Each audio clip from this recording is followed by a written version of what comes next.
Hello everyone, Divya ज्ञान YouTube channel में आपका हार्दिक स्वागत है। आज की इस वीडियो का विषय है रसखान के सवैये।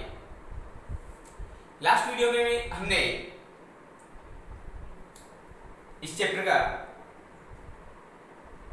के अंतर्गत कवि परिचय, कविता परिचय और दो सवैयों का हिंदी भावार्थ क्या, और आज हम अगले सवैयों का भावार्थ करेंगे। तो सर्वप्रथम वाचन करेंगे कि मोर पखा सिर ऊपर राख्यम, गुंज की माल गरे पहिरोंगी, ओढ़ी पीतंबर लय लकुटी, बन गोधन ग्वारनी संग फिरोंगी।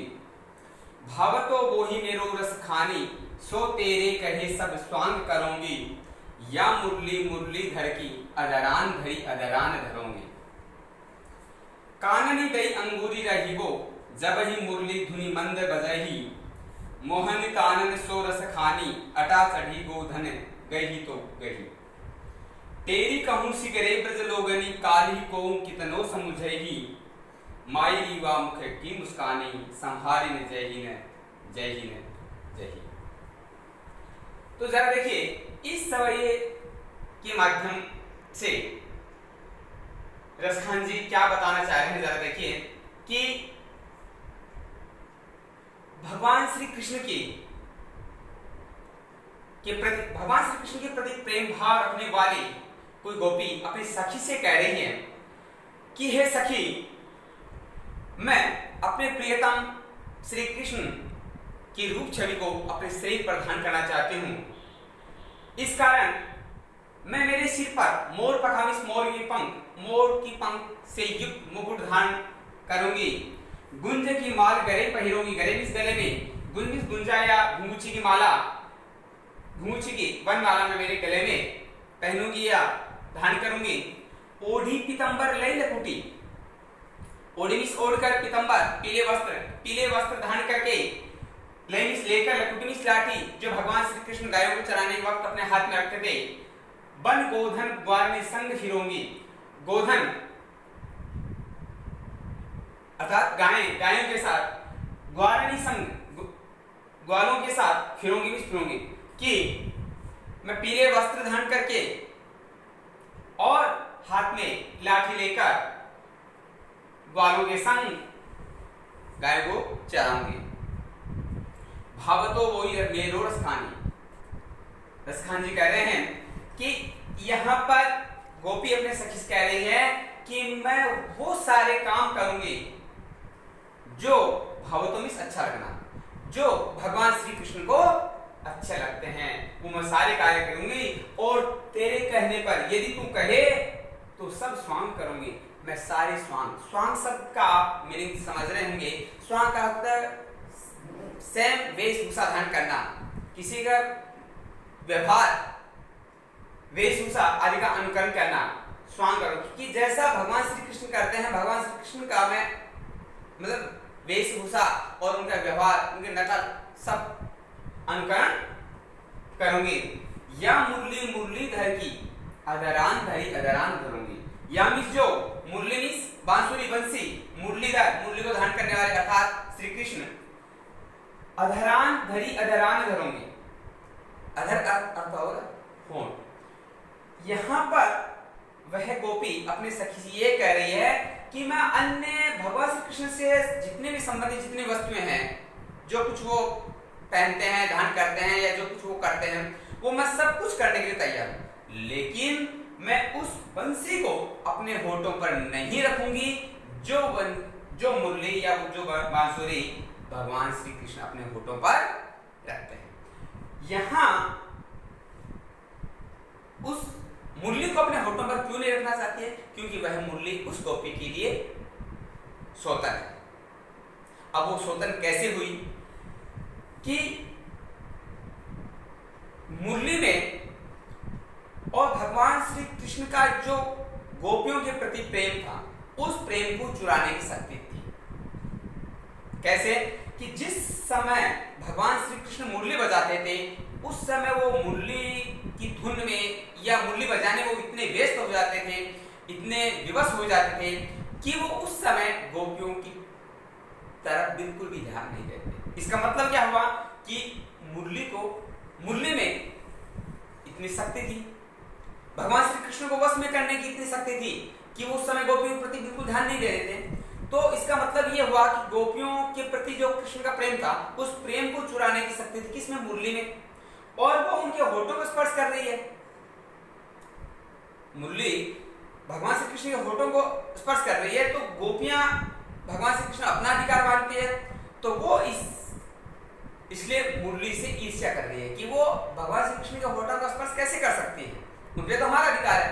और वो मुरली भगवान श्री कृष्ण के होठों को स्पर्श कर रही है, और उस समय उन मुरली के वश में हो जाते, भगवान श्री कृष्ण गोपियों के प्रति प्रेम नहीं कर रहे हैं, उनके प्रति ध्यान नहीं दे रहे हैं, तो इसलिए वो उनकी स्वतंत्र हो गई। तो इस सवय में क्या जाना हमने कि एक गोपी अपने सखी से कह रही है कि भगवान श्री कृष्ण की रूप छवि को मैं अपने शरीर पर धारण करूंगी, मैं उनका हर एक रूप धारण करने के लिए तैयार हूं, उनका स्मरण करने के लिए तैयार हूं, लेकिन मैं उस मुरली को मेरे होठों पर नहीं रखूंगी जो भगवान श्री कृष्ण अपने होठों पर रखते हैं या बंसी बजाते हैं। नेक्स्ट सवाल देखिए कि कानन दई अंगूरी रही वो, जब ही मुरली धुनि मंद बजही, मोहनी तानन सो रस खानी, अटा चढ़ी गोदन गई तेरे। यहां पर एक गोपी अपने सखी से भगवान श्री कृष्ण की मुरली की धुन और उनकी मुस्कान में जो प्रभाव है या जो अजूब प्रभाव है उसके बारे में बताना चाह रही है कि मैं जब भगवान श्री कृष्ण मुरली बजाएंगे या मुरली की मन धुन बजाएंगे, उस समय कानों में अंगुली मैं अंगुली देकर रखूंगी। क्यों रखूंगी? क्योंकि मोहिनी उनकी मोहिनी तान का नाम है। मोहिनी तान बहुत ही आकर्षक और वश में करने वाली तान थी। तान की सराहट अट्टालिका ऊंचे महल कह सकते हैं। चढ़ी चढ़कर गोधन का ऊपर अर्थ अपन ने किया गाय, लेकिन यहाँ गोधन का अर्थ उक्त प्रसंग में गोधन का अर्थ है ब्रज में गोचरण के समय गाया जाने वाला लोकगीत। कि भगवान श्री कृष्ण जब गोधन अट्टालिकाओं पर चढ़कर गाते हैं तो भले वो गाते रहे, लेकिन मैं उस समय अंगुली देकर रहूंगी। इसलिए ताकि वो धुन मेरे कानों में नहीं पड़े। जब वो धुन कानों में पड़ जाती है तो फिर मैं अपने आप को नहीं संभाल पाती हूँ, अपने आप पर बस कंट्रोल नहीं कर पाती हूँ, नियंत्रण नहीं रख पाती हूँ। इसलिए मैं जब भगवान श्री कृष्ण मुरली की मन धुन बजाएंगे तो मैं मेरे कानों में अंगुली देकर रखूंगी। आगे क्या कह रही है? तेरी मिस पुकार कर कहो शिगरे ब्रज लोगों ने, कि ब्रज के शिगरे में ब्रज के समस्त लोगों को पुकार कर कह रही हूँ, चिल्ला चिल्ला कर कह रही हूँ कि काले मिस कल कौन कितनो समझे, कि कल मुझे फिर कोई कितना ही समझाए, कोई कितना ही कहे, मुझ पर कोई फर्क नहीं पड़ने वाला है, फिर मैं अपने आप को नहीं संभाल पाऊंगी। माई रे बाबू की मुस्कानी, माई रे हे माँ, कि भगवान श्री कृष्ण की जो मुख की मुस्कान है वो इतनी मादक है, इतना उसमें आकर्षण है कि उस समय संभाली नहीं, कि उस समय मैं अपने आप को संभाल नहीं पाती। तो इस पद्य में हमने क्या जाना कि जब भगवान श्री कृष्ण अपनी मुरली बजाते हैं तो मुरली की मोहिनी तान को सुनकर गोपियां उनके वश में हो जाती है, भगवान श्री कृष्ण के वश में हो जाती है और अपने आप को संभाल नहीं पाती है, वो अपना सुदबुद खो बैठती है। और आगे ये करे कि उनकी मुस्कान में तो उससे भी बढ़कर वशीकरण शक्ति है, मोहिनी तान से भी बढ़कर उसमें वश में करने की शक्ति है, कि जब उनकी ये मुस्कान देखती हूं तब तो मैं बिल्कुल भी अपने आप को संभाल नहीं पाता हूं। इसलिए हे ब्रजवासियों, फिर मुझे कोई उलाहना मत देना, उस समय मैं बिल्कुल भी अपने आप को संभाल नहीं पाओगे। तो आज के इन सवयों में हमने जाना कि पहले सवय में तो यह था कि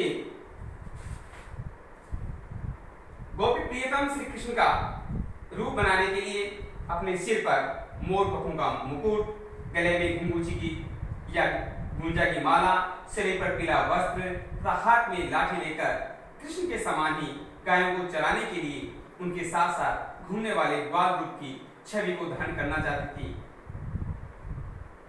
यानी वह पूरी तरह श्री कृष्ण के रूप सौंदर्य को अपनाना चाहती। और दूसरे समय में क्या कह रही है गोपी, अपने सखी से कह रही हैं कि जब श्री कृष्ण मंद मंद मधुर स्वर में मुरली बजाएंगे तो मैं अपने कानों में उंगली डाल दूंगी ताकि मुरली की मधुरतान मुझे अपनी ओर आकर्षित न कर सके। या फिर श्री कृष्ण ऊंची अटारी पर चढ़कर मुरली की मधुरतान छेड़ते हुए गोधन जैसा कि अभी आपको बताया कि ब्रज में गाया जाने वाला गीत, लोकगीत जो गौओं को चराने के समय गाया जाता है, भले वो गाए तो गाते रहे, मुझ पर उसका कोई असर नहीं होगा। मैं ब्रज के समस्त लोगों को पुकार पुकार कर कहना चाहती हूँ कि कल कोई मुझे कितना ही समझा ले, चाहे कोई कुछ भी करे या कहे, परंतु यदि मैंने श्री कृष्ण की आकर्षक मुस्कान देख ली तो मैं उसके बस में हो जाऊंगी। हाय रे माँ, भगवान श्री कृष्ण के मुख की मुस्कान इतनी मादक है कि उसके प्रभाव से संभल पाना मेरे लिए बहुत ही कठिन है। मैं उससे प्राप्त सुख को नहीं संभाल सकूंगी। तो मुरली की मधुर तान तो मैं तो इतने वशीकर शक्ति है ही, लेकिन जो भगवान श्री कृष्ण मधुर मुस्कान है उसमें वो अपनी व्यवस्था बहुत ज्यादा प्रकट करना चाह रही है कि उस समय तो मैं बिल्कुल भी संभाल नहीं पाती। इसलिए गोपी सब लोगों से कहना चाहती है कि अब उसे श्री कृष्ण के मुस्कान के वश में होना ही पड़ेगा। मैं इस मोह मुस्कान से स्वयं पर नियंत्रण नहीं रख पाऊंगी। इसलिए मैं सभी को स्पष्टतया बता देना चाहती हूँ कि फिर बाद में मुझे किसी भी तरह का कोई उलाहना मत देना। अब यदि हम कुछ व्याकरणिक टिप्पणी के बारे में बात करें तो आपने इस पद्य में देखा होगा, अधरान धरी अधरान धरूंगी। यहां पर यमक अलंकार है और इस पद्य में आप देख रहे हो काली कोऊ कितनो समुझई। यहाँ पर कै वर्ण की आवृत्ति हो रही है। कै किसी भी वर्ण की बार बार आवृत्ति होने से अनुप्रास अलंकार है, जो हमने अलंकारों के अंतर्गत जाना। और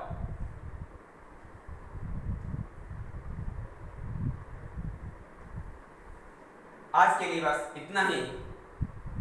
कल हम इनके इस चैप्टर के प्रश्नोत्तर करेंगे। तब तक के लिए धन्यवाद।